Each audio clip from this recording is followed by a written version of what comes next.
మళ్ళీ అయితే గౌతమ్ వాళ్ళ ఇంటి బయటే అలా చలిలో అలా చెట్టు కింద పడుకొని ఉంటుంది. అలా కూర్చొని పడుకోవడం చూసి అరవింద్ అయితే మళ్ళీ దగ్గరకు వచ్చి బాధపడుతూ ఏడుస్తూ ఉంటాడు. ఏంటి మళ్ళీ నేను నిన్ను చూడడానికి వద్దామా అన్నా సరే ఇక్కడ నీకు గౌతమ్ వాళ్ళతో కష్టాలని చెప్పి బాధపడుతూ ఉంటాడు అరవింద్. ఇంతలో గౌతమ్ అయితే మీద నుండి వాళ్ళిద్దరిని అలా చూస్తూ కోపంతో రగిలిపోతూ ఉంటాడు.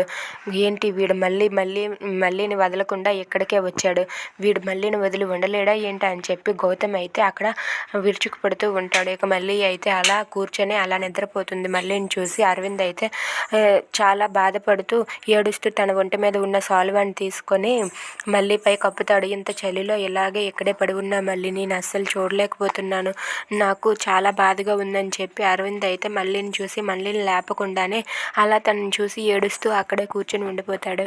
అక్కడ అలా ఉండిపోయిన అరవింద్ని చూసి గౌతమ్ అయితే కోపంతో రగిలిపోతే ఇప్పుడు నేను ఏం చెయ్యాలి, వీడు మళ్ళీని మర్చిపోవటం లేదు, నేను ఎలాగైనా సరే వీడు మళ్ళీ ఈ దగ్గరకు మళ్ళీ రాకుండా ఏం చెయ్యాలి అని చెప్పి గౌతమ్ అయితే కోపంతో రగిలిపోతూ అక్కడ ఉన్న గోడల్ని బద్దలు కొట్టేస్తూ తన చేతికి గాయం చేస్తూ బద్దలు కొట్టేస్తూ ఉంటాడు. ఇక మళ్ళీని అరవింద్కి గౌతమ్ దూరం చేయగలడా? If you like this video please like, share and subscribe. Thanks for watching.